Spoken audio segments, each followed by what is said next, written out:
The Walk in the Light series, Restoration, by Todd D. Bennett. Chapter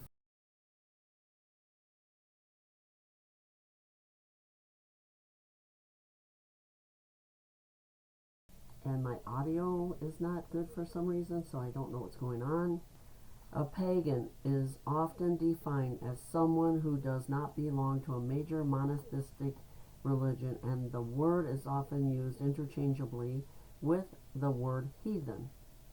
In the context of this discussion, I will use the word pagan in its purest sense to describe a person who is either actively or passively involved in idolatry, which is the recognition and worship of false gods as identified within the context of the scriptures.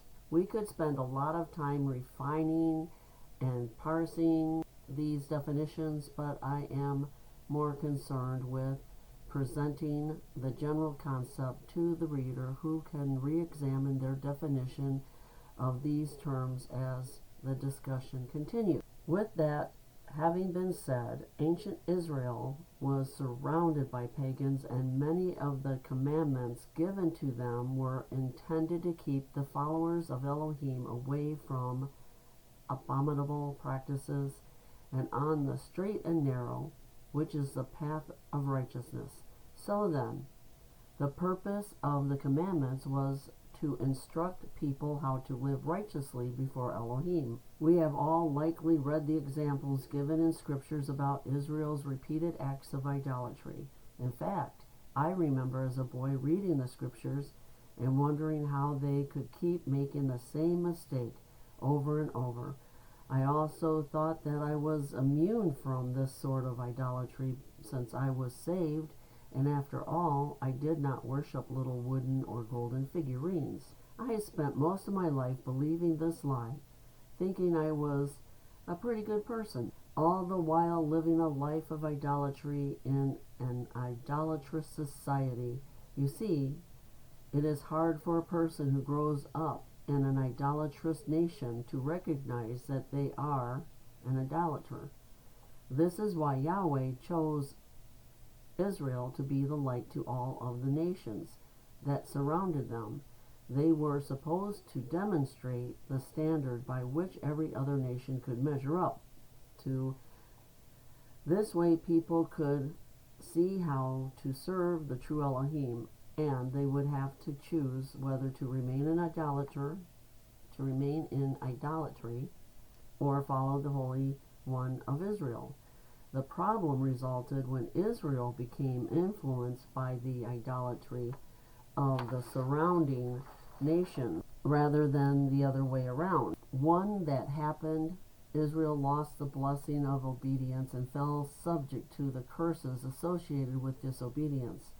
They lost their primary purpose, but even when they fell under the curse, they were still an example to the nations. We see a pattern throughout history of their disobedience and restoration, and the story is not over yet. For those who think that the saga of Israel ended when the New Testament was written, they are in for a big surprise.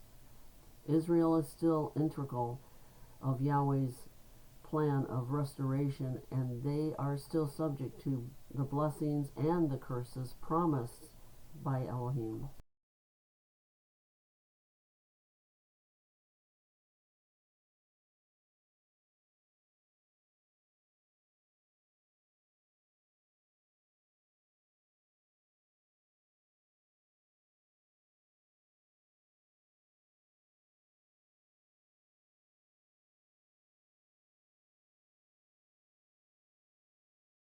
Ironically, Christianity has fallen into some of the same sins that plagued Israel. Over the centuries, they just do not recognize it.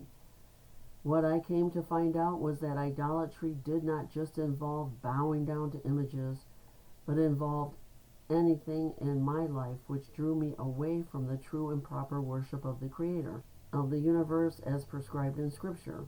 This is, in essence, paganism, the worship of false gods, or the tainted worship of the Creator by mixing in pagan concepts or practices. When I speak of false God, I am referring to any God other than the one true Elohim, the Creator of the universe, the Elohim of Abraham, Isaac, and Jacob. A pagan is one who worships false gods. An idolater who is one who worships idols.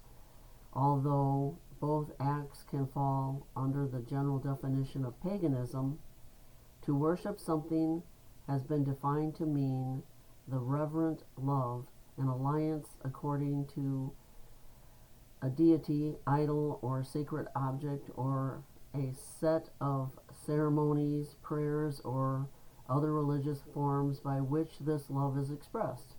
While this definition may be accurate for some, I believe that it is overly broad and too generous, because I do not believe that all people worship and rooted in love.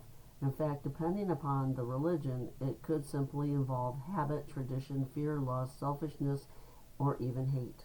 The reason why people worship a god are varied, and I will not attempt to define them all.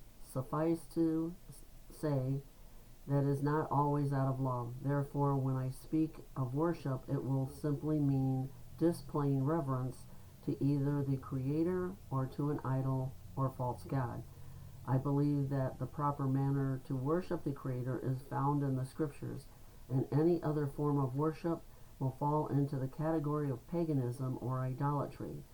The terms are often interchangeable, and I may use them in such fashion throughout this book. Over the years, I have heard a common anecdote repeated during sermons about recognizing counterfeit religions or doctrines.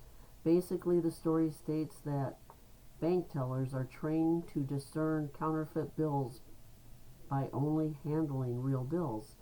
The moral of the story is that if you know how the real bills look, feel, smell, then you will be able to tell a counterfeit when it comes along.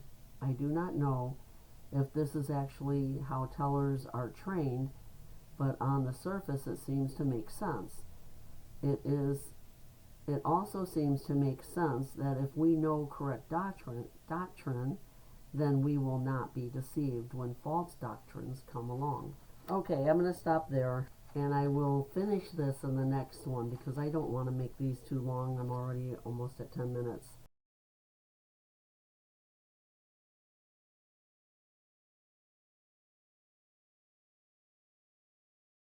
Overtime. I will, at the end of this, I'm making notes. I will at the end comment on stuff. With that, y'all have a good night. I'm going to leave it at that. Make any comments. Let me know what you think. I'll talk to you later. Bye.